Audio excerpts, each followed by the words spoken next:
جس نے ہمیں نعمتیں دی ہیں اس کا شکر ادا کرو. تو شکر میں سب سے پہلی چیز یہ ہے کہ جس نے دی ہے مانو کہ وہی دینے کے قابل ہے, اس کے علاوہ کسی کو دینے کا اختیار نہیں ہے. اس لیے اسلام میں سب سے بڑا جرم کیا ہے؟ شرک. وَمَن يَدْعُ مَعَ اللَّهِ إِلَٰهًا آخر, جو اللہ کے سوا کسی کو پکارے گا تو اللہ کہتا ہے اس کا حساب کس کے ذمے ہے؟ میرے ذمے ہے, میں نہیں چھوڑوں گا اس کو. اس لیے ہم نعرہ صرف یا اللہ مدد, یا رسول اللہ مدد کا نعرہ بولتے کیوں نہیں لگے گا. یا علی مدد بولو نا, نہیں. ایاک نعبد و ایاک نستعین, اے اللہ ہم تیری ہی عبادت کرتے ہیں اور صرف تجھ سے مدد طلب کرتے ہیں. اللہ نے جب ہمیں بنایا تھا پانی سے, اس بنانے میں کوئی پیغمبر کوئی فرشتہ اللہ کے ساتھ شریک نہیں تھا. اللہ کہتے ہیں جب میں خود مختار ہوں, میں نے بنایا, تو ضرورتوں میں پکارو گے بھی کسے؟ صرف مجھے. لوگ کہتے ہیں کہ اللہ نے اپنے پیغمبر کو بھی اختیارات دے رکھے ہیں, اللہ کے دینے سے پیغمبر کے پاس بھی اختیارات آ گئے. اللہ قرآن میں جگہ جگہ اس شرک کی نفی کرتا ہے. اللہ کہتا ہے میں نے کسی کو کوئی اختیار نہیں دیا, نہ پیغمبر کو نہ کسی ولی کو. معجزے جو پیغمبروں سے صادر ہوتے ہیں وہ پیغمبروں سے نہیں ہوتے, وہ اصل میں کس سے ہوتے ہیں؟ اللہ سے ہوتے ہیں. اللہ نے کسی پیغمبر کو اختیار نہیں دیا کہ جب چاہے چاند کے 2 ٹکڑے کر دے, نہ. جب اللہ نے چاہا پیغمبر پہ وحی نازل کی کہ اے نبی آپ چاند کی طرف اشارہ کریں, میں اپنی قدرت سے چاند کے 2 ٹکڑے کر دوں گا. نبی نے اشارہ کیا, اللہ نے ٹکڑے کر دیے. تو یہ اختیار کس کے پاس ہے؟ اللہ کے پاس. پھر جوڑنے والا بھی کون چاند کو دوبارہ؟ اللہ.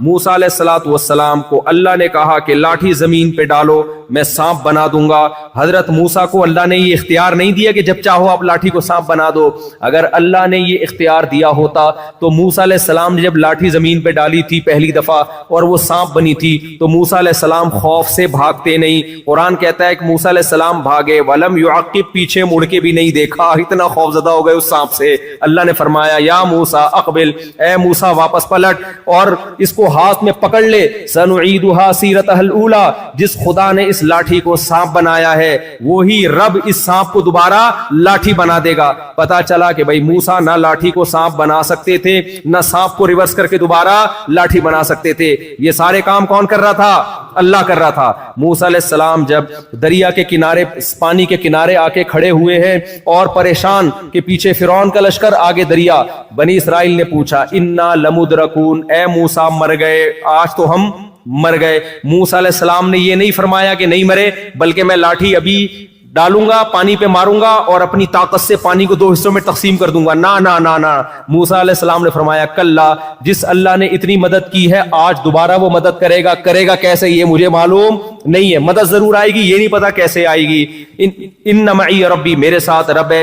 اللہ فرماتے ہیں ہم نے موسیٰ کو کہا کہ لاٹھی پانی پہ مار, فانفلق فکان کل فرق کالطود العظیم, اللہ نے اپنی قدرت سے اس پانی کو 2 ٹکڑوں میں تقسیم کر دیا. تو یہ سارے کام کون کر رہا ہے میرے بھائی؟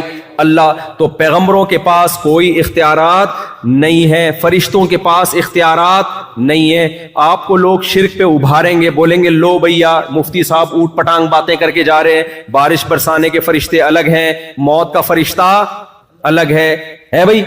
تو جب موت دینے کا اختیار فرشتے کے پاس ہے, بارش برسانے کا اختیار فرشتے کے پاس ہے, تو کیا پیغمبروں کے پاس اولاد دینے کا اختیار نہیں ہو سکتا, بگڑی بنانے کا اختیار نہیں ہو سکتا؟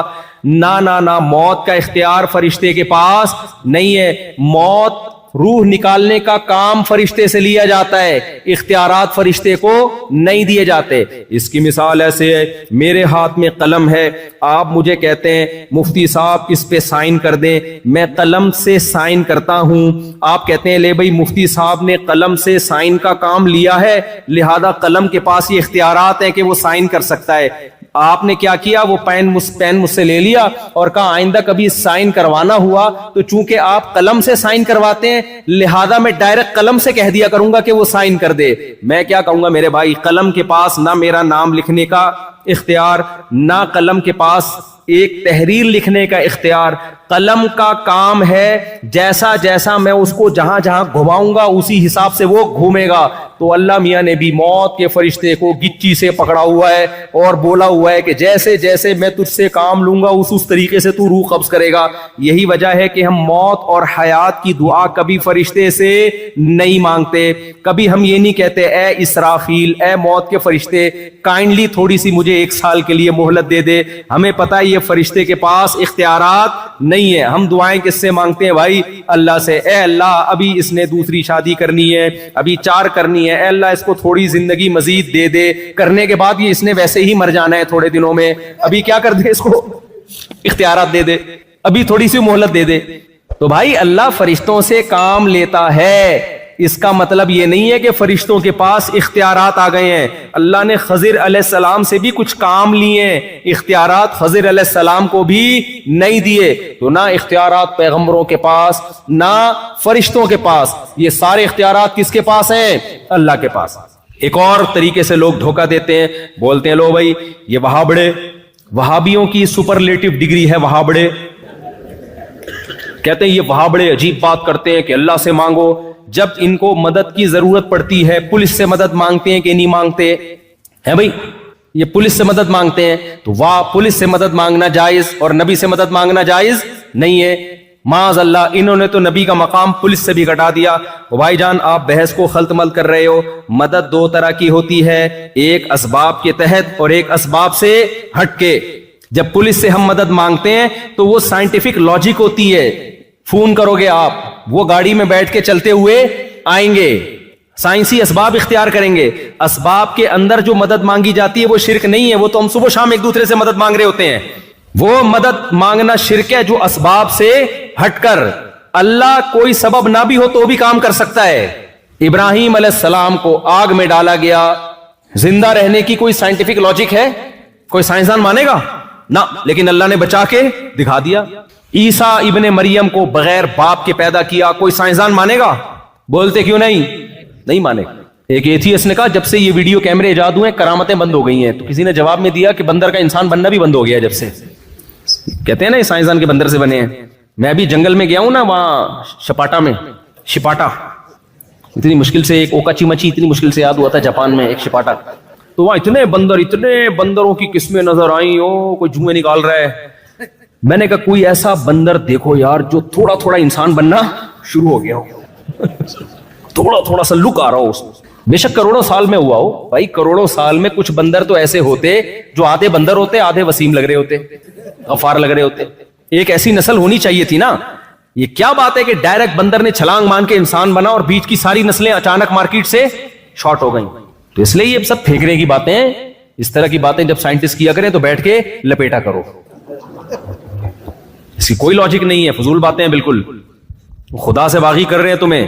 تو میں تو بھی گیا، میں نے بندروں کو بہت غور سے دیکھا. جہاں بندر آتے میں دیکھتا تھا، میں دیکھ شاید یہ والا بننے والا ہو بھائی، تھوڑا بن چکا ہو. کوئی بھی نظر نہیں آیا، یا تو بندر تھے یا ڈائریکٹ ہم انسان تھے. بیچ کی کوئی نسل ہمیں نظر نہیں آئی. اور آپ کہہ سکتے ہو آپ نے ایک جنگل دیکھ لیا نا، ساری دنیا کے جنگل گئے ہو. تو ابے تم لوگوں نے تو ساری دنیا کے سائنسدانوں نے تو دیکھ لی ہے نا، کیمرے تم نے فٹ کر کے گئے ہو، تمہیں بھی اب تک کوئی نظر نہیں آیا. تو یہ نہیں ہو سکتا بھائی. اور اگر بندر سے بنا بھی ہے تو بندر کیسے بن گیا؟ بندر تک بننا آسان ہے؟ بندر بھی تو ایک اللہ کی مخلوق ہے. اس کی آنکھیں دیکھو، اس کی ناک دیکھو، یہ بھی سافٹ ویئر ہے بھائی، یہ بھی خود بخود ایوالو ہو کے یہاں تک نہیں پہنچ سکتے. تو میں کیا بات کر رہا تھا؟ ایک تو میں باتیں بھولنے بہت لگا ہوں. یہ میں حافظہ کمزور نہیں ہے میرا، کہیں آپ سمجھیں کہ حافظہ کمزور ہے. میرا توجہ ایک دم ایک ٹاپک کی طرف ہوتی ہے تو پورا اسی میں گھسڑ دیتا ہوں میں اپنے آپ. تو میں یہ عرض کر رہا تھا، ہاں عقیدے کی بات کر رہا تھا. توحید کے اسباب سے ہٹ کے کام کون کر سکتا ہے؟ اللہ. تبھی ہم دعا کرتے ہیں اللہ سے. دعا کہتے ہیں اسباب سے ہٹ کے کسی کو پکارنا. پولیس سے ہم دعا نہیں مانگتے. تو آپ یہاں بیٹھے بیٹھے نبی کو پکارو گے تو یہ اسباب کے تحت نہیں ہے، یہ اسباب سے ہٹ کے ہے. لہذا یہ والی پکار شرک ہے. تو یہ شرک اللہ کے ساتھ ناشکری ہے کہ میں نے بنایا، میں نے پیدا کیا اور میں نے پیغمبروں کو اپنے انٹروڈکشن کے لیے بھیجا کہ مجھے پکارو، تم نے اسی پیغمبر کو معبود بنا لیا. عیسائیوں نے کیا کیا ہے؟ کہا کہ عیسیٰ بغیر باپ کے پیدا ہو گئے. معاذ اللہ، کون نے اللہ کو باپ بنا دیا؟ معاذ اللہ، نقل کفر. اللہ نے کہا واہ بھائی واہ، ان مثل عیسیٰ عند اللہ کمثل آدم، عیسیٰ کی مثال اللہ کی نظر میں آدم کی طرح ہے۔ آدم کے نہ تو باپ تھے اور نہ ماں تھے، تو اے عیسائیو تمہیں کیا ہو گیا کہ آدم کو اللہ کا بیٹا نہیں کہتے؟ جو باپ اور ماں دونوں کے بغیر پیدا ہوئے، اور جو ماں کے ذریعے پیدا ہوا اس کو اللہ کا بیٹا کہہ رہے ہو، تو تمہیں کیا ہو گیا بھائی؟ کیسی عقل ہے؟ کیوں نہیں کہہ دیتے اللہ نے اپنی قدرت سے بغیر باپ کے پیدا کر دیا؟ کیا ہوتا ہے بھائی؟ اللہ سب کچھ کر سکتا ہے۔ تو یہ ہمارا عقیدہ ہے بھائی، سارے اختیارات کس کے پاس ہیں؟ ہو سکتا ہے کچھ لوگ پھر یہاں ورغلائیں، لو بھائی جبریل آئے تھے، انہوں نے کہا تھا لِأَهَبَ لَكِ غُلَامًا زَكِيًّا، اے مریم میں تجھے ایک بیٹا ہبہ کرنا چاہتا ہوں۔ تو اسباب کے بغیر بیٹا ہو رہا تھا نا، بغیر باپ کے بیٹا ہو رہا ہے، اسباب کے تحت ہے، وداؤٹ اسباب ہے، کوئی لاجک بنتی ہے؟ تو جبریل کیا کہہ رہے ہیں؟ میں دے رہا ہوں۔ اس کا مطلب جبریل بھی بغیر سبب کے بگڑی بنا سکتے ہیں، کام کر سکتے ہیں۔ نا نا نا نا، یہ نسبت مجازی ہے۔ بعض دفعہ کام کوئی کر رہا ہوتا ہے، کسی سے لے رہا ہوتا ہے، تو نسبت مجازن اس کی طرف کر دی جاتی ہے۔ سمجھتے ہو کہ نہیں سمجھتے؟ جیسے قرآن میں آتا ہے کہ حلال و حرام کرنا صرف اللہ کا اختیار ہے، نبی کو بھی اختیار نہیں۔ لِمَ تُحَرِّمُ مَا أَحَلَّ اللَّهُ لَكَ، اے نبی جس چیز کو اللہ نے حلال کر دیا آپ اس کو حرام نہیں کر سکتے۔ دوسری جگہ قرآن کہہ رہا ہے یحل لہم الطیبات ویحرم علیہم الخبائث، نبی ناجائز چیزوں کو حرام کر کے جائیں گے، ہیں بھائی؟ ایک طرف قرآن کہہ رہے اے نبی آپ حرام حلال کا رائٹ آپ کے پاس نہیں ہے، ایک طرف اللہ کہہ رہے آپ بری چیزوں کو حرام کون کرے گا؟ آپ کریں گے۔ بھائی حرام اللہ ہی کرے گا، لیکن چونکہ نبی کی زبان کے ذریعے کرے گا اس لیے مجازن نسبت کس کی طرف کر دی؟ بولو، نبی کی طرف کر دی۔ یہ نسبت مجازی کہلاتی ہے، حقیقت میں کون کر رہا ہے؟ اس کی میں اکثر مثال دیتا ہوں۔ آپ ہوٹل میں جاتے ہو یا کسی کی دعوت میں جاتے ہو، کسی نے پوچھا بھائی تو نے کتنی بریانی کھائی؟ آپ نے کہا میں 2 پلیٹیں کھا گیا۔ اگلا کہہ رہے کمبخت تجھے بریانی کھانے بھیجا تھا، پلیٹیں کھانے تھوڑی بھیجا تھا میں نے تجھے، تو کیا کر کے آیا ہے؟ تو آپ کیا کہو گے؟ بھائی کھائی بریانی ہے، لیکن بریانی اور پلیٹوں کا ظرف مظروف کا رشتہ ہے آپس میں، ظرف اور مظروف کا، یہ علماء سمجھتے ہیں نا، ظرف اور مظروف کا رشتہ ہے۔ تو بعض دفعہ ظرف بول کے مظروف مراد لیا جاتا ہے کیونکہ دونوں کا ریلیشن بہت مضبوط ہے۔ اس میں حکمت یہ کوانٹٹی بتانے کے لیے کہ کتنی کھائی ہے میں نے۔ اگر میں بتاتا 2 بریانی کھا گیا تو تمہیں کیا پتا چلتا کوانٹٹی کتنی ہے؟ تو میں نے 2 پلیٹیں کہا، یعنی اتنی بریانی جتنی 2 پلیٹوں میں آ جاتی ہے۔ تو مجازی نسبت کے لیے کوئی مصلحت ہوتی ہے تو اللہ نے بھی کہا نبی حرام کر کے جائیں گے، یہ بتانے کے لیے کہ نبی کا فریضہ کیا ہے۔ نبی کا کام میڈیکل سائنس یا بزنس یا کاروبار نہیں ہے، نبی کا کام ہے شریعت بیان کرنا کہ کیا حلال ہے اور کیا حرام ہے۔ سمجھتے ہو کہ نہیں سمجھتے ہو؟ لوگ مجھ پہ اعتراض کرتے ہیں نا، یہ مولوی صاحب امریکہ کینیڈا جاپان کیا کرنے جا رہا ہے؟ جاپان میں اتنے بڑے بڑے سائنسدان ہیں، یہ مولوی کیا سائنسدان ہے جو وہاں جا رہا ہے؟ بھائی جاپانیوں کو سب کچھ پتا ہے، حلال و حرام کا علم جاپانیوں کے پاس نہیں ہے، یہ پیغمبروں کے پاس ہے، یہ پیغمبر کا فریضہ ہے۔ جب پیغمبر دنیا سے چلے گئے تو علماء پیغمبروں کے وارث ہیں، اب یہ علماء کا فریضہ ہے۔ تو جاپان میں اگر علماء پیدا ہوتے تو ہم وہاں جا کے یہ بیان نہ کرتے۔ سمجھتے ہو؟ ساری چیزیں انگریزوں کے پاس نہیں ہے، حلال و حرام کا علم کس کے پاس ہے؟ مسلمانوں کے پاس ہے، کیونکہ پیغمبروں کا علم مسلمانوں کے پاس ہے۔ تبھی تو انگریز کو پتہ ہی نہیں کہ سور حلال ہے کہ حرام ہے۔ انگریز لیگل انلیگل دیکھتا ہے، حلال و حرام ان کی ڈکشنری میں نہیں ہے۔ شراب حلال ہے حرام ہے، نہ انگریز دیکھے کہ لیگل ہے کہ انلیگل ہے، صحیح ہے نا؟ ہم لیگل انلیگل تھوڑی دیکھتے ہیں۔ اگر لیگل بھی ہو شراب پھر بھی ہمارے ہاں کیا ہے؟ حرام، کیونکہ پیغمبر نے حرام قرار دے دیا ہے۔ یہاں تو شراب لیگل ہے، آپ لوگ پیتے ہو کیا؟ پی کے آیا ہوا ہے تو بھائی تھوڑا پیچھے چلا جائے، کوئی بھروسہ نہیں ہے کہ بعض پی کے آیا ہوا ہوتا ہے عجیب سی باتیں کر رہا ہوتا ہے۔ آج ایک آدمی کو ہم نے دیکھا دوپہر کو پتہ نہیں بھاگ رہا ہے، جاگنگ کر رہا ہے بے تکے ٹائم پہ۔ میں نے کہا یہ کون سا جاگنگ کا ٹائم ہے؟ پاؤں میں چپل پہنے ہوئے ہیں، عجیب اسٹائل۔ تو انہوں نے کہا بعض پی کے یہ بھی ہوتا ہے، پینے کے بعد کوئی بھروسہ نہیں ہوتا بھائی۔ ایک صاحب کو ہم نے دیکھا بیٹھے ہوئے اپنے آپ سے باتیں کر رہے ہیں، میں نے کہا یہ تقریر کی تیاری کر رہے ہیں، انہوں نے یہاں کے مقامی لوگوں کو کہہ رہے ہیں پیا ہوا ہے۔ تو میرے بھائی تو یہ نسبت حلال و حرام کی مجازی، اس لیے سب اختیارات صرف اور صرف اور صرف کس کے پاس؟ اللہ کے۔ میں بات کو سمیٹ کے ختم کر رہا ہوں، جلدی جلدی موضوع کو مکمل کر رہا ہوں۔ زیمبیا میں آج میرا آخری بیان ہے، اس کے بعد مجھے پتلی گلی سے نکلنا ہے۔ تو دوسرا کام شکر گزاری میں اللہ کی عبادت۔ دنیا کے ہر مذہب میں عبادت ہے یا نہیں؟ اللہ کہتے ہیں میری عبادت کرو۔ تو عبادت کیسے کریں؟ اللہ نے بتایا وضو کر کے 5 ٹائم بولو نماز پڑھو۔ پڑھو گے کہ نہیں پڑھو گے؟ مسجد میں جماعت کے ساتھ۔ زندگی میں ایک بار حج کرو اگر اللہ نے استطاعت دی ہے, میرے گھر کی زیارت کرو, رمضان کے روزے رکھو. یہ آپشنل نہیں ہے کہ جاب مشکل ہے, مزدور ہے, نہ بھائی, جب رمضان آیا ہر صحت مند مقیم پر رمضان کے روزے لازم ہیں. آپ یہ نہیں کہہ سکتے میری جاب بہت ڈیفیکلٹ ہے, نہ اللہ کا حکم آسان ہے, لچکدار نہیں ہے. خوب سمجھ لو, لچک نہیں ہے اس میں. جب کہہ دیا تو کہہ دیا. آج بہت ہلکا لے لیا اللہ کے حکم کو. نمازیں ایسے, میں بھی جہاز سے جب اترا, ایتھوپیا ہمارا جہاز اترا تھا, تو فجر کی نماز جو ہم جب اترا تو نماز کا ٹائم باقی تھا, تو ہم نے جلدی سے نماز پڑھی, پھر ہم آ کے بیٹھے. تو اب اس کے بعد جو فلائٹیں آ رہی ہیں, میں نے بہت سارے لوگ دیکھے آ کے مسجد میں قضا ہو گئی فجر اور نماز پڑھ رہے ہیں. میں ان سے کہہ رہا ہوں بھائی آپ نے جہاز میں کیوں نہیں پڑھی نماز؟ کہہ رہے ہیں وہ جہاز میں جگہ نہیں تھی.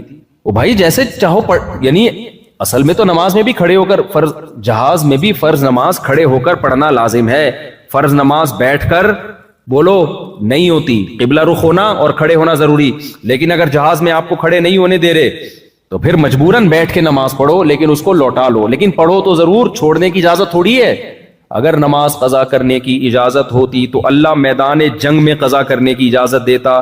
اللہ نے فرمایا فَإِنْ خِفْتُمْ فَرِجَالًا أَوْ رُكْبَانًا, اگر تم دشمن سے لڑ رہے ہو, خوف کی حالت میں ہو, تو کھڑے ہو کر یا سوار ہو کر پڑھ لو, قضا کرنے کی اجازت نہیں. تو میں نے داڑھیوں والے, ٹوپیوں والے لوگ دیکھے, بھائی کہہ رہے ہیں یار وہ ایکچولی جگہ نہیں تھی, اب پڑھ رہے ہیں. بھائی آپ کسی بھی طریقے سے پڑھتے پھر لوٹا لیتے اس کو, آپ یہ کون سا طریقہ ہے؟ تو جب نماز کا یہ حشر نمازیوں نے کر دیا ہے تو باقی حکام کا کیا ہوگا؟ تو بھائی کوئی صورت نہیں ہے نماز قضا کرنے کی, سمجھتے ہو؟ کھڑے ہو کے نہیں پڑھ سکتے, بیٹھ کے نہیں پڑھ سکتے, لیٹ کے, گردن کا ہلا کے کر پڑھنی پڑے گی آپ کو. پانی نہیں ہے, تیمم.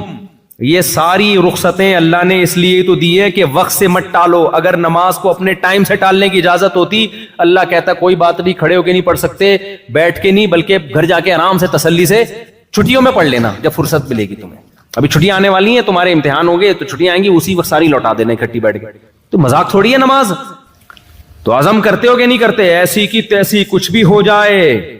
آج کل تو ایسی بہترین ایپلیکیشن آ گئی ہیں جہازوں کے سفر میں, آپ ایپلیکیشن ڈاؤن لوڈ کرو, اس میں اپنے فلائٹ کا ٹائم اور جہاں ارائیول اور ڈپارچر کا ٹائم لکھو, وہ پورا ٹائم نماز کا کہ جہاز کس وقت کہاں ہوگا, کتنے بج کے کتنے منٹ پہ کون سی نماز کا ٹائم داخل ہو رہا ہوگا, قبلہ کدھر ہوگا. اللہ نے اتنی آسانی کر دی ہے, سمجھتے ہو؟ اور مستورات کو بھی نماز پڑھوایا کرو. بہت سے نمازی ہم نے دیکھے اپنی بیگم کے ساتھ سفر کر رہے ہیں, ابے اب کون جائے گا, وضو کرے گا, ابے چھوڑ بعد میں بیگم کا. بھائی جان ابھی آزمائش ہے کہ نماز پڑھتا ہے کہ نہیں پڑھتا. خود بھی پڑھنا ہے, اپنے گھر والوں کو بھی. ٹرین کا سفر ہو, بس کا سفر ہو, نماز نہیں معاف ہے. ان الصلاۃ کانت علی المؤمنین کتابا موقوتا, اللہ کہہ رہے نماز مومنین پر مقررہ اوقات میں فرض ہے, اس کو دائیں بائیں کرنے کی اجازت نہیں ہے. تو پڑھو گے کہ نہیں پڑھو گے؟ تیسرا کام, یہ رمضان کے روزے ہو گئے, حج ہو گیا زندگی میں ایک بار. اس کے بعد اللہ نے کچھ چیزیں ہم پہ ویسے ہی حرام کی ہیں جو اخلاقیات میں آتی ہیں, ان کا عبادت سے تعلق نہیں بلکہ اخلاقیات سے. اس میں اللہ نے فرمایا لا تقربوا الزنا, زنا کرنا تو دور کی بات, زنا کے قریب بھی مت پھٹکو. زنا کا آلٹرنیٹ اللہ نے ہمیں کیا دیا؟ بولو, نکاح دیا.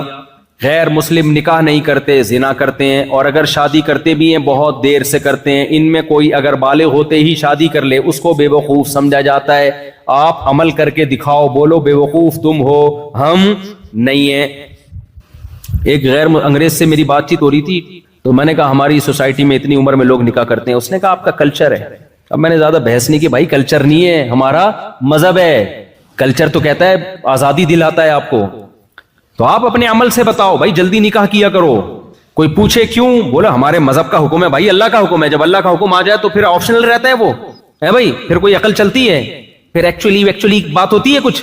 کوئی بھی آپ کا باس ہو, آپ کو آرڈر دے یار یہ چیک ہے جا کے کیش کرا کے لو, آپ بولے ایکچولی سر ایکچولی میرے پیٹ میں درد, ایکچولی وہ بولے گا بھائی تو نے جاب کرنی ہے نہیں کرنی, نکل یہاں سے. تو اللہ کو اتنا ہلکا لے لیا بھائی. تو اللہ کہہ رہا ہے جب جس میں نکاح کی استطاعت تو فوراً کیا کرے وہ نکاح. اے اللہ خرچہ ہوگا بہت زیادہ, ٹینشن. اللہ نے کہا غیر مسلم کیلکولیٹر لے کے بیٹھے گا, ابھی میری اتنی تنخواہ, حالانکہ اس کی بیوی آنے کے بعد اس کا خرچہ ہو ہی نہیں رہا ہے, کم بخت کا 1 روپے دھیلا نہیں بیوی پہ خرچ کرنا, پھر بھی کیلکولیٹر لے کے بیٹھا ہوا ہے. ہم نے سارا خرچہ خود کرنا ہے, پھر بھی اللہ کہہ رہا ہے کیلکولیٹر استعمال کرنے کی اجازت نہیں. یکونوا فقراء یغنیہم اللہ من فضلی, اللہ کہتے ہیں نکاح کرو, اگر فقیر ہوگے اللہ اپنے فضل سے غنی کر دے گا. اللہ پہ توکل کرو. جو اللہ بچہ پیدا ہونے کے بعد ماں کی چھاتیوں میں دودھ پیدا کر دیتا ہے, تو وہ بیوی آنے کے بعد تمہارے مال میں برکت نہیں دے سکتا کیا؟ نہ نسل کو روکو نہ شادی سے روکو. غیر مسلم کہتا ہے بچے دو ہی اچھے, ہوتے دو بھی نہیں ہیں, لیکن بہرحال کہتا ہے کیا ہے, بچے دو ہی اچھے. اسلام کہتا ہے نہیں نہیں بھائی, رزق کس کے ہاتھ میں ہے؟ اللہ کیا, اللہ کو خاندانی آدمی پسند ہے. پارکوں میں لکھا ہوتا ہے فیملی کے ساتھ آئیں, ہو سکتا ہے جنت کے دروازے پہ اللہ لکھ دے فیملی کے ساتھ آؤ, پھر کیا کرو گے؟ کیا خیال ہے بھائی؟ تو میں تو 18 کے ساتھ نکل لوں گا, میں بولوں گا اللہ اور تو ہمارے پاس کوئی امال ہی نہیں ہے. کیا خیال ہے بھائی؟ اور تو ہمارے پاس, اللہ پہ توکل کرو میرے بھائی, کیلکولیٹر لے کے نہیں بیٹھے رہا کرو. تمہارے ماں باپ کا احسان ہے تم پر کہ نسل نہیں روکی, تم پیدا ہو گئے. وہ بھی روک سکتے تھے, میرا باپ بھی 2 بچوں کے بعد نسل روک سکتا تھا, تو میں تھوڑی پیدا ہوتا. میرے والد نے کس پہ توکل کیا؟ اللہ پہ. اللہ اولاد دے گا. اور قرآن کہتا ہے لا تدرون ایہم اقرب لکم نفعا, نسل مت روکو بھائی, تمہیں کیا پتا تمہاری اولاد میں کون تمہارے لیے زیادہ کام کا نکل آئے. ایک صاحب کہنے لگے اتنے بچے ہوں گے, ہو سکتا ہے کوئی بگڑا ہوا نکلے. میں نے کہا بھائی اتنے پیدا کرو کہ 2-4 اسپیئر میں بگڑنے کے لیے بھی رکھو. اگر 2 ہوئے اور وہی بگڑ گئے تمہاری تو نسل گئی. کیا خیال ہے؟ نسل گئی تمہاری. تو غیر مسلموں بیچاروں پر ترس کی حالت ہے, انہوں نے نسل روک کے نا 2 بچے, پھر ان کا 2 پہ خرچہ تو 2 پہ بھی ہوتا ہے, 1 بچہ پھر 1 بھی نہیں. بڑھاپے میں تنہائیاں کاٹ رہی ہیں, خاندان تباہ, نہ چاچے نہ مامے. جب بچے ہوتے ہیں تو پھر ان کے بچوں کے چاچے بھی ملتے ہیں, مامے بھی ملتے ہیں, خالو بھی ملتے ہیں, رشتے ملتے ہیں. یہاں کتنی خوشی ہوتی ہے جب میں آتا ہوں, یار یہ ہمارے چاچے, اتنے بڑے بڑے گھروں میں لوگ رہتے ہیں, اتنے رشتے داری مضبوط ہے. سارا سیٹ اپ برباد ہو جائے گا اگر نسل روک لی. یہ ہمارے مذہب کا حکم ہے بھائی, ہم نے کسی فلاسفر کی اس میں نہیں سننی ہے. بیوقوف لوگ ہیں جو تمہیں پٹیاں پڑھاتے ہیں, ایکچولی تربیت نہیں ہوگی, تو ان کی اپنے بچوں کی دیکھو کیا تربیت ہو رہی ہے. علماء کے بچے اکثر خدمت گزار ہو جاتے ہیں الحمدللہ, نافرمان ہو کے بھی ان لبرل لوگوں کے بچوں سے پھر بھی اچھے ہوتے ہیں. اور یہ تربیت کے چکر میں نا 2 بچے وہ بھی کیا نکلتے ہیں, ایک ہی انڈا وہ بھی دندا. ہم نے دیکھا ہے گھروں کے حالات, وہ بھی تمیز سے باپ سے بات نہیں کرتے. تو مت ناروں میں آؤ, جلدی بات کو سمیٹتا ہوں میں, بھائی کیا کروں یار, بریک ہی نہیں لگ رہی. تو جلد نکاح کرنا ہے. زنا کا آلٹرنیٹ کیا ہے؟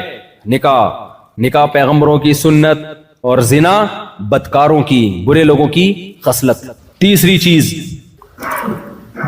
شراب. اخلاقیات میں کیا چیز آتی ہے؟ شراب اور نشہ. اتنی بری چیز ہے نا, ایک گھونٹ شراب کا پی لیا تو 40 دن نماز کی برکت ختم. فرض تو ادا ہو جائے گا, قضا کرنے سے گناہ سے بچ جاؤ گے. نماز کا جو پورا ثواب ملنا چاہیے تھا وہ اللہ 40 دن تک چھین لیتا ہے اگر سچی توبہ نہ کی. قریب بھی مت پھٹکو شراب کے. اور اس سے ٹینشن ختم نہیں ہوتی, اس سے ٹینشن بڑھ جاتی. شراب پینے والوں میں خودکشی کا ریشو زیادہ ہے, شراب سے بچنے والوں میں خودکشی کا ریشو کم ہے. ہر نشے کی چیز سے دور بھاگو. اور اخلاقیات میں کیا ہے؟ نبی صلی اللہ علیہ وسلم نے فرمایا مسکرا کے بات کرنا صدقہ.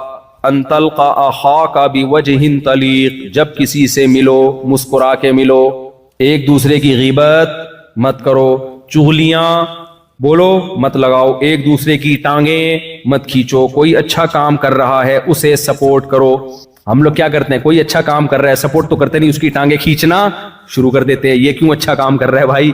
جب دنیا کو مسافر خانہ نہیں سمجھتا نا انسان, سارے مزے دنیا میں لینا چاہتا ہے, تو یہ اخلاقی برائیاں پیدا ہوتی ہیں. بھائی اللہ نے کسی سے کوئی کام لے لیا, حسد مت کرو, رش کرو اس کے اوپر. حسد انسان کو کھا جاتا ہے. حسد سے بچنے کا کیا طریقہ ہے؟ یہ سوچا کرو بھائی یہ ترقی کر کے بہت آگے نکل گیا تو کیا ہوگا, جائے گا تو قبر میں ہی نا. کیا خیال ہے, ہم بھی وہاں جائیں گے تو کوئی بات نہیں, نکلنے دو آگے. کیا خیال ہے بھائی؟ اور دوسری بات یہ کہ اللہ کی تقدیر میں تھا کہ اس کو زیادہ دے گا مجھے کم دے گا, تو اللہ سے کوئی لڑ سکتا ہے؟ کوئی بات نہیں یار, چلو یار اس کو زیادہ مل گیا, یہ زیادہ خوبصورت ہے, یہ زیادہ صحت اچھی ہے, اس کی 4 ہو گئی ہماری نہیں ہو رہی, یار استغفر اللہ, اس کی جو ہے وہ پیسہ فلاں کے پاس زیادہ آ گیا, فلاں کو جو ہے نا کاروبار میں ترقی ہو گئی, فلاں کی عزت زیادہ ہو گئی. ہونے دو یار, چلتا ہے یار, کوئی بات نہیں, ہم اللہ کی تقدیر پہ راضی. شیطان کے ساتھ یہی تو پرابلم تھی. شیطان عبادت کرتا تھا, اس نے بولا یہ کیا مسئلہ ہو گیا یار, یہ آدم نیا بنایا گیا اور اللہ کہہ رہا ہے اس کو سجدہ کرو, یہ تو پرابلم کریٹ ہو گئی نا. کیا خیال ہے بھائی؟ یہ تو معاذ اللہ نے پرابلم کریٹ کر دی ہے. میں اتنا پرانا, اور یہ دفتر میں کوئی نیا امپلائی آئے اور باس اس کو اپنے قریب کر لے, اور آپ 20 سال سے جاب کر رہے ہو, آپ کو دور رکھے, تو آپ کو غصہ آئے گا کہ نہیں آئے گا؟ تو شیطان کو بھی غصہ آیا کہ بھائی اللہ میاں نے اس کو میرے سامنے بنایا اور مجھے کہہ رہے اس کو سجدہ کرو. اڑ گیا شیطان. اب بھائی تو چھوڑ دے یار, تجھے بھی تو اللہ نے ہی بنایا ہے نا, جتنا تجھے دیا ہے تو اس پہ اللہ کا شکر ادا کر. کیا خیال ہے بھائی؟ اپنے سے کمتر کو دیکھ. اللہ تجھے گدھا بھی بنا سکتے تھے, اللہ تجھے خنزیر بنا سکتے تھے. تبھی حدیث میں آتا ہے دنیا میں ہمیشہ اپنے سے کمتر لوگوں کو دیکھا کرو.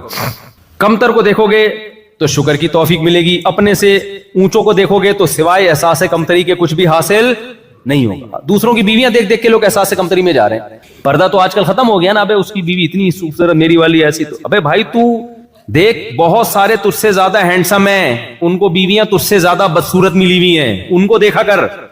ہمارے ایک جاننے والے کی شادی ہوئی, اتنی ٹینشن میں نا, ہمارے استاد سے آ کے کہنے لگا میری دلہن مجھے بالکل پسند نہیں آ رہی ہے, میں بہت ٹینشن میں ہوں, شکل اچھی نہیں ہے, ڈپریشن میں گیا ہوا. ہمارے استاد نے کہا ایسا کر, تو نے کبھی اپنے آپ کو شیشے میں دیکھا ہے؟ کہہ رہے بہت دفعہ دیکھا. کہہ رہے آج اس نیت سے دیکھ کہ اس ڈیزائن پہ تجھے یہ مل گئی, یہ اللہ کا شکر ہے یا نہیں ہے. اپنا ڈیزائن چیک کر دوبارہ سے. واقعی اس نے شیشے میں دیکھا, کہا کہ میں اب اللہ کا شکر ادا کر رہا ہوں. آج تک اس نیت سے کبھی اس نے اپنے آپ کو دیکھا, اب کمپیئر کر کے دیکھا کہ اس سے تو پھر بھی یعنی میں زیادہ بدصورت ہوں. تو اس ڈیزائن پہ یہ بھی غنیمت ہے اللہ کی. اپنا ڈیزائن دیکھتے نہیں ہو میرے بھائی, فلمی اداکاروں کو دیکھ رہے ہیں, تو اس سے نعمت کی ناقدری ہوتی ہے, انسان ٹینشن میں جاتا ہے. تو تقدیر پہ راضی رہو بھائی, جو ہے اللہ کا دیا, میں اللہ کی تقدیر پہ راضی ہوں, کوئی بات نہیں. اللہ نے اس کو زیادہ نواز دیا, زیادہ دے دیا, کوئی بات نہیں. میں نے گھر میں بورنگ کروائی تھی, تو چند مزدور آئے, بڑی محنت سے بورنگ کر رہے تھے, اور ٹھیکیدار نا کرسی پہ بیٹھا ہوا چائے پہ چائے پی رہا ہے. بس وہ تو ٹھیکیدار تھا نا, اس نے ان سے کام لینا تھا. تو میں نے اس مزدور سے کہا کہ یار ٹھیکیدار کو کچھ بھی نہیں, وہ کام پیسہ زیادہ ٹھیکیدار کما رہا ہے, کام سارا تم کر رہے ہو ہے بھائی. وہ تو صرف آرڈر پکڑتا ہے, مزدوروں سے رابطہ کرتا ہے, سارا پیسہ لے گا تو ان کو ان کے کمیشن دیا, اور سارا آرام سے بیٹھ کے دودھ پتی پی رہا ہے, پان گٹکا چبا رہا ہے اور پیسے کما رہا ہے. تو میں نے مزدور سے کہا, میں نے کہا محنت تمہاری اتنی, پیسہ یہ کما رہا ہے, تمہیں غصہ نہیں آتا؟ اس مزدور نے کہا نہیں بھائی اللہ کی دین ہے یار, اللہ کسی کو اس طرح دیتا ہے, کسی کو اس طرح دیتا ہے. خوش. میں نے کہا دیکھو 2 منٹ میں اس نے مسئلہ کیا کر دیا. سارے ٹھیکیدار بن جائیں تو بورنگ کراچی میں ہوتا تو میں کہتا تمہارا باپ کرے گا. پھر بھائی اللہ کی تقسیم ہے, کسی کو اللہ نے ٹھیکیدار بنا دیا اور کسی کو اللہ نے سارے ہی ٹھیکیدار بن جائیں, تو پھر تھوڑی, پھر کون بورنگ کرے گا بیٹھ کے.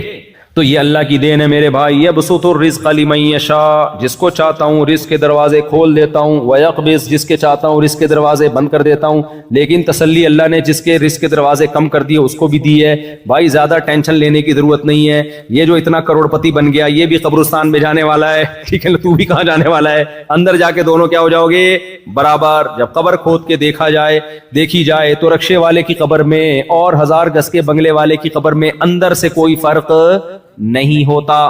تو اس لیے اخلاقیات میں کیا ہے, ایک دوسرے سے حسد اور جیلسی بولو مت کرو, غیبتیں, چغلیاں, مخالفتیں مت کرو ایک دوسرے کی. اور اخلاقیات میں یہ تو اخلاقیات. دوسرا کیا ہے, حقوق العباد. تو اللہ کے بندوں کے حقوق میں سب سے پہلے والدین, اس کے بعد بھائی بہن, اولاد, جتنا قریبی رشتہ ہوگا اللہ نے اس کا حق اتنا زیادہ بتایا. یہ چند باتیں ہیں, 2 باتیں کر کے میں اپنے بیان کو ختم کر رہا ہوں. ایک بات یہ کہ اس ملک میں ہمیں فرقہ واریت نظر نہیں آئی, الحمدللہ. برما میں گیا کوئی فرقہ نہیں ہے, افریقہ میں آیا ہوں اب تک کی رپورٹ کے مطابق کوئی فرقہ نہیں ہے. ہوتا پتہ ہے کیا ہے آج کل دھوکہ کیا ہو رہا ہے, کوئی نیا فرقہ بنے گا, اس سے فرق کرنے کے لیے آپ کو بھی کوئی نام دے دیا جائے گا, پھر لوگ کہیں گے دیکھو یہ نیا فرقہ بن رہا ہے, آپ کو پھر کیا کہا جائے گا, فرقہ. جیسے میں نے ابھی ایک بیان کیا کہ علماء دیوبند کوئی فرقہ نہیں ہے. جب سے اسلام آیا نا بر صغیر میں, برما میں, ہندوستان میں, افغانستان میں, ایران میں, شیعہ لوگوں کے علاوہ جو اہل سنت والجماعت کا مسلک آیا تو ہم اسی کو فالو کرتے چلے جا رہے ہیں. بہت سے نئے فرقے ہندوستان میں بنے جن کی ڈیٹ آف برتھ بھی ہمیں معلوم ہے, ان سے فرق کرنے کے لیے لوگوں نے ہمیں دیوبند کا نام دے دیا. تو پھر لوگوں نے کہنا شروع کر دیا دیوبندی ایک فرقہ ہے. بھائی دیوبندی فرقہ نہیں ہے, یہ علماء بر صغیر کے, یہ تو صدیوں سے جو اسلام آیا تھا اسی کو فالو کرتے آ رہے ہیں. ان سے جو ہٹے اور نئے نام دیے وہ نئے فرقے بنے ہیں. سمجھ میں آ رہی ہے کہ نہیں آ رہی ہے بات؟ تو فرقہ واریت سے بچنے کا طریقہ میں آج آپ کو بتاتا ہوں. دیکھو نبی صلی اللہ علیہ وسلم نے, یہ بہت امپورٹنٹ بات ہے, اس کو گچی سے پکڑ لو. کیونکہ جہاں بھی پاکستانی جاتا ہے نا وہاں کچھ نہ کچھ نئے نئے جو اسکالر آ رہے ہیں نا یہ کچھ نہ کچھ گند کرتے ہیں. دیکھو نبی صلی اللہ علیہ وسلم نے فرمایا میری امت 73 فرقوں میں تقسیم ہوگی, ان 73 میں 72 جہنمی, ایک جنتی. وہ ایک جو جنتی ہے اس کے بارے میں نبی نے فرمایا ما انا علیہ و اصحابی, جلدی جلدی سمیٹ رہا ہوں میں, کہ جو میرے اور صحابہ کے طریقے کو فالو کرے گا. اسی وجہ سے علماء نے اس جنتی فرقے کا نام رکھا اہل سنت والجماعت. سنت سے مراد نبی اور جماعت سے مراد صحابہ. جو بھی نبی اور صحابہ کے طریقے سے ہٹ کے قرآن کو ایکسپلین کرے گا وہ کس میں جائے گا؟ جہنم میں. وہ ان 72 میں داخل ہوگا جو جہنمی ہے. یہ جو چاروں امام ہے نا, امام ابو حنیفہ, امام مالک, امام احمد, امام شافعی رحمہم اللہ تعالی, ان کی اصل بنیاد قرآن, سنت اور صحابہ ہیں. یہ کبھی اجماع صحابہ کے خلاف بولو نہیں جاتے. تبھی چاروں امام 3 طلاقوں کو 3 کہتے ہیں. وجہ کیا ہے کہ صحابہ سارے کے سارے 3 طلاقوں کو اکٹھی 3 طلاقوں کو 3 مانتے تھے. یہ صحابہ کے اجماع کے خلاف نہیں جاتے تھے یہ لوگ. ہاں کچھ مسائل میں ان میں اختلاف ہوا, اس اختلاف کی وجہ سے وہ جہنمی فرقوں میں نہیں آ جاتے. اس کی دلیل بھی حدیث سے ثابت ہے. نبی صلی اللہ علیہ وسلم نے صحابہ کو بھیجا کہ تم میں کوئی عصر کی نماز نہ پڑھے جب تک بنو قریظہ نہ پہنچ جاؤ. جلدی جلدی حدیث بیان کر رہا ہوں. صحابہ گئے, عصر کی نماز قضا ہونے لگی. اب بعض نے کہا بھائی نبی کا مقصد یہ تھوڑی تھا کہ نماز قضا کر دی جائے, تو اس لیے ہم نماز پڑھیں گے. قرآن نے حکم دیا ہے عصر کی نماز کی حفاظت کرو, درمیانی نماز کی حفاظت کرو.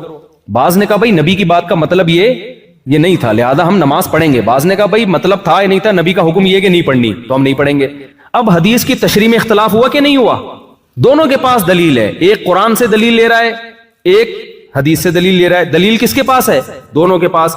نبی نے دونوں کو ملامت بولو نہیں کی.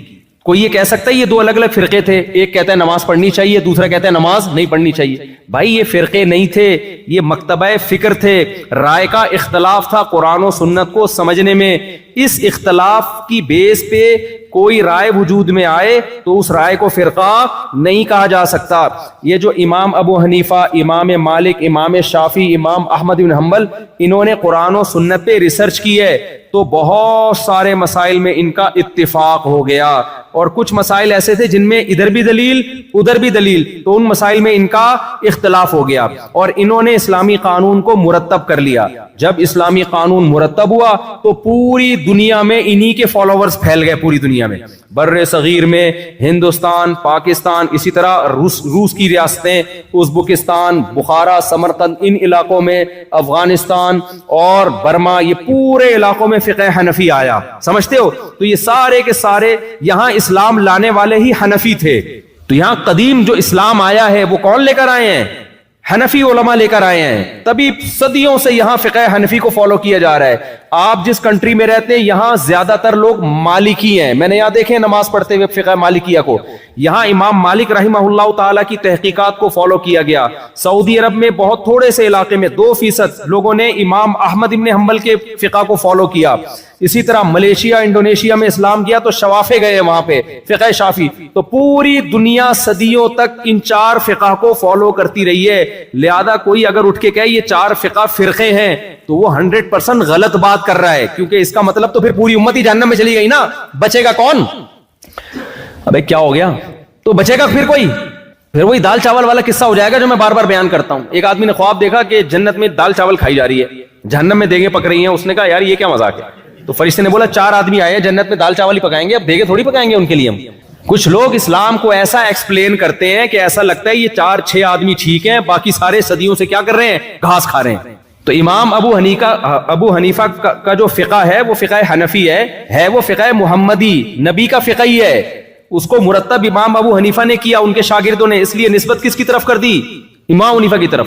جیسے مصحف عثمانی, حضرت عثمان, یہ جو ہم مصحف پڑھتے ہیں نا قرآن, اس کو مصحف عثمانی کہا جاتا ہے. تو کیا مطلب یہ نبی کا مصحف نہیں ہے کیا؟ بھائی نبی کا مصحف ہے, لیکن اس کو ترتیب کس نے دیا ہے؟ جمع حضرت عثمان نے. تو نسبت کس کی طرف کر دی ہے؟ اب کوئی کہے ہم ابو حنیفہ فقہ حنفی کو نہیں, ہم قرآن و حدیث کو مانتے ہیں, اس کو چاہیے اپنی کھوپڑی کا علاج کرائے. یہ ایسا ہی ہے جو کہ میں مصحف عثمانی نہیں مانوں گا, میں مصحف محمدی مانوں گا. تو کہاں سے لائے گا مصحف محمدی؟ نبی کا مصحف مرتب کس نے کیا ہے؟ کوئی کہے میں بخاری کی حدیث نہیں مانوں گا, میں نبی کی حدیث مانوں گا. ابے بھائی امام بخاری نے جو نبی کی باتوں کو جمع کیا تو جن باتوں کو امام بخاری نے مرتب کیا اس کو بخاری کی حدیث کہا جاتا ہے وہ نبی کی حدیث. تو یہ جو قانون اسلامی مرتب ہوا ہے نا, اس مرتب شدہ قانون کو کیا کہا جاتا ہے؟ جس کو امام مالک نے مرتب کیا اس کو فقہ مالکیہ. تو یہ پوری دنیا میں پھیل گیا, اور جب گیا ہے تو پھر پوری دنیا میں مسلمانوں نے اسی کو فالو کیا ہے.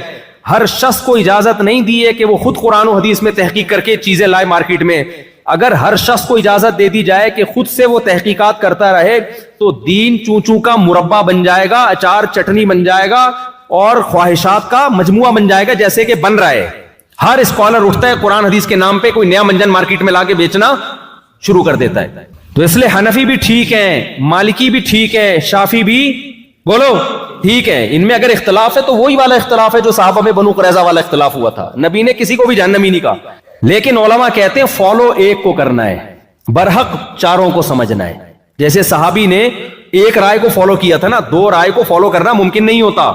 اب ایک صحابی کہہ رہے میں نہیں بھی پڑھوں گا اور پڑھوں گا بھی عصر کی نماز. بھائی ایک کو فالو کرو گے آپ, یا تو نہیں پڑھو گے یا پڑھو گے, دو کو تھوڑی فالو کیا جا سکتا ہے. لوگ کہتے ہیں جب چاروں برحق ہیں تو چاروں کو فالو, یہ پاسبل نہیں ہے. دوسرا اس میں خواہشات کا دروازہ کھل جائے گا, اس لیے منع کیا جاتا ہے بھائی ایک کو فالو کرو. اب کیا ہوتا ہے, کچھ لوگ ہمیں فون کرتے ہیں کہ کسی لڑکی سے شادی کرنی ہے, اس کے ابا راضی نہیں ہے. میں کہتا ہوں آپ مجھ سے مسئلہ کیوں پوچھ رہے ہو, آپ تو اہل حدیث سے پوچھتے ہو مسئلہ. وہ کہتے ہیں بھائی اب لڑکی چاہیے نا, تو اب ہم سے پوچھ رہے ہیں مسئلہ. اہل حدیث تو کہتے ہیں کہ ولی کی اجازت کے بغیر نکاح نہیں ہوتا. کیکڑا کھانا ہو تو شافی بنا ہوا ہے, اور لڑکی کے ابا کی مرضی کے بغیر لڑکی سے شادی کرنی ہے تو حنفی بنا ہوا ہے. حالانکہ امام شافی کے نزدیک باپ کی مرضی کے بغیر آپ کسی لڑکی سے شادی بولو نہیں کر سکتے. نہ امام احمد کے نزدیک کر سکتے ہو, نہ امام مالک. دلائل دونوں کے پاس ہیں, ادھر بھی ہیں ادھر بھی ہیں, تبھی تو اختلاف ہوا ہے.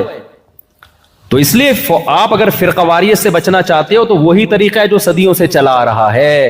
ایک کو فالو کرو مضبوطی کے ساتھ اور دوسرے پہ طنز مت کرو. ہاں کچھ چیزیں ایسی ہیں جو فقہ حنفی میں یا فقہ شافی میں ہیں نہیں, گھسیڑ دی گئی ہیں, وہ بدعتیں کہلاتی ہیں. ان بدعات میں کسی کو فالو نہیں کرنا, بدعت کا بائیکاٹ کرنا ہے. اب وہ بدعتیں کیا کیا ہیں جو حنفیوں میں بھی ہیں, کچھ شافیوں میں ہیں, کچھ مالکیوں میں ہیں, وہ میں بدعتوں پہ بیان کروں گا تو بہت لمبا بیان ہو جائے گا. تو بدعت میں کسی کی نہیں ماننی ہم نے. اور دوسری بات یہ کہ کچھ لوگ آئیں گے آپ کے پاس, امام حنیفہ نے یہ کہا, امام شافی نے یہ کہا, اس کی کوئی دلیل نہیں. بھائی جب فقہ مرتب ہوا ہے نا تو اس میں یہ نہیں ہوتا کہ ہر امام ابو حنیفہ کا قول لے لیا گیا ہے. فقہ میں پھر علماء مشائخ نے یہ فیصلہ کیا ہے کہ فلاں قول چھوڑ دیا, کسی دوسرے قول پہ فتویٰ دے دیا تو وہ فقہ کا حصہ بن گیا. شافعی فقہ میں امام شافی کا ہر قول شافی فقہ نہیں ہے. لوگ ہم پہ اعتراض کر رہے ہوتے ہیں 2.5 سال تم لوگ کہتے ہو دودھ پلانے کی مدت ہے. امام حنیفہ کہتے ہیں کہ دارالحرب میں سود لینا جائز ہے. بھائی فقہ حنفی میں جائز نہیں ہے, فقہ حنفی میں 2 سال کے بعد دودھ پلانا ناجائز ہے. تو اس میں فقہا خود فیصلہ کر چکے ہیں. بعض دفعہ امام حنیفہ تک حدیث نہیں پہنچی ہوتی. امام حنیفہ کے نزدیک بارش کے وقت نماز استسقاء نہیں ہے. اب کوئی کہہ دیکھو امام حنیفہ کے نزدیک بارش میں استسقاء نہیں ہے اور حدیث میں آتا ہے بارش میں استسقاء کی دعا ہے, تو یہ حنفی مذہب قرآن و سنت کے خلاف ہے. بھائی امام ابو حنیفہ کے اس قول کو حنفیوں نے لیا نہیں ہے, سمجھتے ہو, صاحبین کے قول کو لیا ہے, کیونکہ اس میں امکان ہے کہ ہو سکتا ہے امام صاحب تک یہ حدیث نہ پہنچی ہو. تو ہر اشکال کا جواب علماء کے پاس موجود ہے, لیکن کچھ لوگ آئیں گے آپ کو مختلف طریقوں سے توڑنے کی کوشش کریں گے. تو آج جو بھی کمبخت اتحاد کا لیبل لگا کے امت کو جوڑنے کی بات کر رہا ہے نا, وہ اصل میں نیا فرقہ بنا رہا ہوتا ہے, ایک نیا منجن مارکیٹ میں لا رہا ہوتا ہے. تو یہاں مالکی لوگ ہیں, ان کو مت چھیڑو. بولو بھائی امام مالک کا مذہب بھی کیا ہے, تنگ نہیں کرو ان کو چھیڑ چھیڑ کے. یہ بھی ٹھیک ہے. میں مسجد نبوی میں بیٹھا تھا, ایک شخص اردو میں تقریر کر رہا ہے, کسی نے پوچھا امام مالک کہتے ہیں ہاتھ چھوڑ کے نماز پڑھو. اس نے اتنا سخت امام مالک کے خلاف تقریر کی ہے, ہم نے نبی کا کلمہ پڑھا, امام مالک کا کلمہ نہیں پڑھا. وہ کمبخت امام مالک نے کس کا کلمہ پڑھا تھا, انہوں نے کہا نبی کا کلمہ نہیں پڑھا تھا. اور مجھے حیران ہوا کہ میں کئی سال امام مالک نے اس مسجد میں بیٹھ کے درس دیا ہے, اور کب درس دیا ہے, آج سے 1300 سال پہلے بیٹھ کے درس دیا ہے, اور تو ان پہ طرز کر رہا ہے, تو اپنے اسلاف پر ایسے کہہ رہے ہم نے ان کا کلمہ تھوڑی پڑھا ہے. آپ اعتدال کے ساتھ بیان کرو. بھائی امام مالک کی رائے جو ہاتھ چھوڑ کے نماز پڑھنے کی ہے, دلیل ان کے پاس بھی ہے. وہ کہتے ہیں ٹھیک ہے ہاتھ باندھنے کی حدیث ثابت ہے, لیکن چونکہ اہل مدینہ چونکہ ہاتھ چھوڑ کے نماز پڑھ رہے ہیں, اس لیے میری رائے میں یہ عمل آخری عمل نبی کا ہاتھ چھوڑنے کا تھا، تبھی تو اہل مدینہ ہاتھ چھوڑ رہے ہیں. اس بیس پہ امام مالک نے اس کو ترجیح دے دی. ہر فقیہ کے اپنے اصول ہوتے ہیں مسائل نکالنے کے. امام ابو حنیفہ اہل کوفہ کے عمل کو ترجیح دیتے ہیں. وہ کہتے ہیں یہ عبداللہ بن مسعود اور علی رضی اللہ تعالیٰ عنہ کا گڑھ تھا، یہ دونوں بڑے علماء یہاں کے ٹھہرے ہیں، لہذا ان کے عمل کو ہم ترجیح دیں گے. امام مالک مدینہ والوں کے عمل کو ترجیح دیتے ہیں. ہر فقیہ کے اپنے اصول ہیں. تو مجھے بڑا افسوس ہوا کہ یہ کمبخت اگر بیٹھ کے یوں بیان کر دیتا کہ بھائی امام مالک رحمہ اللہ تعالیٰ کی رائے بھی ٹھیک ہے، اس کی بھی دلیل ہے اور ہماری رائے بھی ہے، تو کسی ایک کو فالو کرنا چاہیے، دوسرے پہ رد نہیں کرنا چاہیے. بہت زیادہ ہوتا اپنے نظر میں جو رائے، جس رائے کو ترجیح ہوتی وہ بیان کر دیتا کہ ہماری رائے میں یہ والی رائے زیادہ راجح ہے. یہ آج جو نئے نئے اسکالر آ رہے ہیں نا، یہ طنز کرتے ہیں، سمجھتے ہو اسلاف سے بدگمان کرتے ہیں، سمجھتے ہیں کہ ہمیں ہی آتا ہے، باقی سارے گھاس کھا رہے تھے بیٹھ کے. تو فرقواریت سے بچنے کے لیے ضروری ہے اس طرح کے اسکالر سے ہوشیار رہو. ہاں، بدعت کو اپنے قریب مت آنے دو. عقیدے پہ کمپرومائز بولتے کیوں نہیں، چپ. عقیدے پہ کمپرومائز، عقیدے میں کوئی حنفی شافی نہیں ہوتا. عقیدوں کو قرآن و سنت نے بہت واضح بیان کر دیا ہے. اجماعی مسائل میں کوئی حنفی شافی نہیں ہوتا. اجماعی مسائل کو قرآن و سنت نے بہت ڈیٹیل سے، ہم 3 طلاق کو 3 اس لیے نہیں کہتے کہ امام حنیفہ نے فرمایا ہے، یہ تو اجماعی مسئلہ ہے، اس میں تو کسی کا اختلاف ہی نہیں ہے. یہ تو قرآن نے بھی بتا دیا، حدیث میں بھی، صحابہ نے بھی بتا دیا. تقلید تو کی جاتی ہے ان مسائل میں جن میں کیا ہے، اختلاف ہے، دونوں طرف دلائل ہیں. ان میں انسان کہتے ہیں ایک کو فالو کرو، دوسرے کو غلط مت کہو. جو اجماعی مسائل ہیں ان میں نہیں کسی کو فالو کیا جاتا، ان میں تو سب اتفاق چلا آ رہا ہے. تو یہ چند باتیں آپ کی خدمت میں. اور آخری سچی مچی کی آخری بات، دیکھو اپنا ایمان ان ملکوں میں بچانا چاہتے ہو تو تبلیغ سے جڑ کے رہو. ساس سسر کو امی ابو کہنا. بہت سے لوگ اپنے ساس سسر کو امی ابو کہہ کر پکارتے ہیں. کیا یہ جائز ہے؟ کیونکہ والد کے علاوہ کی طرف نسبت کرنا تو درست نہیں ہے. جویریہ صاحبہ کراچی سے. جائز ہے بھائی، ساس سسر کو تعظیم سے ابو امی ہی کہنا چاہیے، کیونکہ آپ کے شوہر کے ابو اور آپ کے شوہر کی امی تو ان کو بے ادبی محسوس ہوتی ہے کہ جو لقب ہمیں اس گھر میں ملا ہوا ہے ہماری اولادوں کی طرف سے، ہمیں اب کچھ اور نام سے پکارا جا رہا ہے. یہ ان کو ایک قسم کی اپنی توہین محسوس ہوتی ہے. تو آپ کے میاں اپنی امی کو امی کہہ رہے ہیں، اپنے ابو کو ابو کہہ رہے ہیں، تو آپ ان کے گھر میں رہ کر یہی کہیں کہ امی ابو. رہا یہ مسئلہ کہ وہ جو ہے کیا نام، اولاد اور بہو جو ہے نا، یہ داماد اور بہو یہ اولادوں میں ہی داخل ہیں. یہ جو قرآن مجید میں اللہ تعالیٰ کے ارشاد ہے نا، ندعو ابناءنا و ابناءکم. نبی صلی اللہ علیہ وسلم جب مباہلہ کے لیے گئے ہیں تو حکم یہ تھا کہ اپنی اولادوں کو بھی لے کر جائیں. تو اس میں یہ کہ ہم اپنے بیٹوں کو بھی لے کر آئیں گے. تو آپ صلی اللہ علیہ وسلم حضرت علی رضی اللہ تعالیٰ عنہ کو بھی لے کر گئے ہیں. تو علماء نے اس میں یہ لکھا ہے کہ یہ اولاد کے مفہوم میں حضرت علی بھی داخل تھے. داماد بھی اولاد ہی کی طرح ہوتا ہے، اسی طرح بہو بھی اولاد کی طرح ہوتی ہے. تو داماد کو چاہیے کہ وہ اپنی بیوی کے والدین کو وہی کچھ کہا کرے، وہی لقب دیا کرے جو اس کی بیوی دیتی ہے. اگر بیوی اپنے والد کو ابو کہتی ہے تو داماد کو بھی چاہیے کہ وہ اپنے سسر کو ابو کہے. اگر بیوی اپنے والد کو ڈیڈی کہتی ہے تو شوہر کو چاہیے اپنی بیوی کے والد کو ڈیڈی ہی کہا کرے.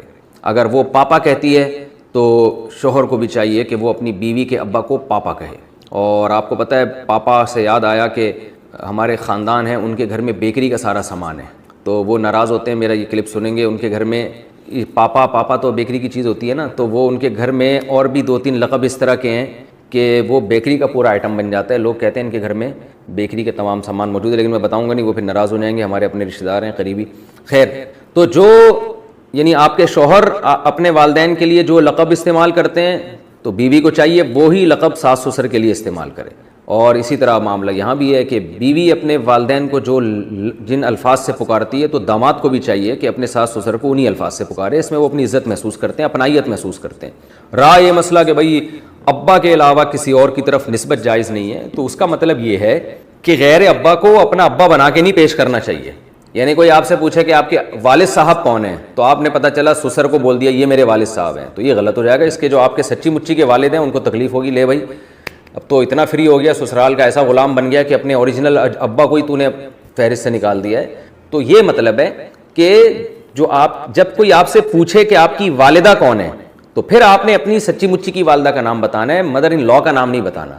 نہ ماں کا نسب تبدیل کر سکتے ہیں، نہ باپ کا نسب. تو پیار سے تو کسی کو بھی پکار سکتے ہیں. ہم تو ایسے لوگوں کو بھی جانتے ہیں کہ اپنے ابا کو کچھ اور کہتے ہیں اور چاچا کو ابا کہتے ہیں.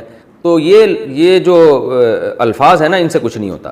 غیر والد کی طرف نسبت کہ کنفیوژن پیدا ہو جائے کہ یہ اس کے حقیقی ہیں یا نہیں ہے. تو یہ کنفیوژن آپ کو بہرحال دور کرنی پڑے گی. جب کوئی پوچھے کہ تمہارے حقیقی فادر کون ہے تو وہ آپ کو بتانا پڑے گا. اس کی مثال ایسے جیسے آج کل لے پالک میں ولدیت میں اپنا نام ڈال دیتے ہیں. یہ بہت بڑا جرم ہے, بہت بڑا گناہ ہے. میں چونکہ بہت نکاح پڑھاتا رہتا ہوں تو اس میں کئی بار ایسا ہوتا ہے کہ لڑکی کے جو اصل والد ہیں ان کا نام نہیں ہوتا, بلکہ بچی کو بچپن میں جس نے لے کے پالا ہوتا ہے اس کا نام ڈالا ہوتا ہے. یہ بہت بڑا جرم ہے. سورہ احزاب میں قرآن نے اس سے صاف طور پہ منع کیا ہے. آپ صلی اللہ علیہ وسلم کو زید ابن حارثہ سے کس قدر محبت تھی, لے پالک تھے, آپ کے انتہائی چہیتے تھے, مگر قرآن نے آپ صلی اللہ علیہ وسلم کو منع کیا کہ ان کو زید ابن محمد کہنے کی اجازت نہیں ہے, بلکہ یہ زید ابن حارثہ ہی کہلائیں گے. ولدیت میں آپ صلی اللہ علیہ وسلم اپنا نام نہیں ڈال سکتے. تو ہمیں کیسے اجازت دے دی گئی ہے کہ ہم سوتیلے بچے کے نام کے ساتھ سوتیلے باپ کا نام ڈال دیں آئی ڈی کارڈ میں اور بے فارم وغیرہ میں, برتھ سرٹیفکیٹ میں اور نکاح نامے میں. یہ بالکل غلط ہے, اس کی قطعاً اجازت نہیں ہے. ہاں پیار سے کسی کو بھی کچھ بھی کہا جا سکتا ہے, اس میں نہ اللہ کی طرف سے پابندی نہ گورنمنٹ کی طرف سے, بلکہ ساس سسر کو ساس سسر کے بجائے ابو امی کہہ کے خطاب کرنا چاہیے. اس سے ان کو خوشی ہوتی ہے کہ ہمیں عزت دی جا رہی ہے اس گھر میں. Ask Mufti Tariq Masood.